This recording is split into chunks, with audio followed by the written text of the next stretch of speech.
नमस्कार, बी न्यूज मध्ये आपलं स्वागत। मी पूनम चौगुले। सर्वप्रथम आजच्या ठळक बातम्या।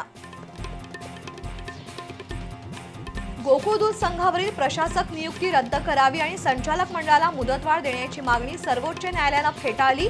गोकुळच्या सत्ताधाऱ्यांना सर्वोच्च दणका, 90 दिवसात गोकुळची निवडणूक घेण्याचे आदेश। कोल्हापूर बाजार समितीच्या इमारतीमधील टेरेस कुटुंबियांच्या नावावर भाडे कराराने घेण्याचं प्रकरण 3 संचालकांना भोवणार। सुयोग वाडकर, भारत पाटील आणि शेखर देसाई यांना जिल्हा उपनिबंधकांची नोटीस। तावडे हॉटेल गांधीनगर परिसरातील बेकायदेशीर बांधकामावर शुक्रवारपासून बुलडोजर फिरणार। कोल्हापूर महापालिकेची यंत्रणा सज्ज। चारित्र्याच्या संशयावरून पत्नीचा खून करणाऱ्या प्रल्हाद आवळे याला न्यायालयाने सुनावली जन्मठेपेची शिक्षा। 11 सप्टेंबर 2017 रोजी कसबा सांगावमध्ये झाली होती खुनाची घटना।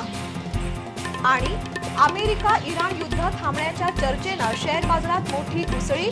सेन्सेक्स 940 अंकांनी वधारला। गुंतवणूकदारांची 7.43 लाख कोटी रुपयांची कमाई।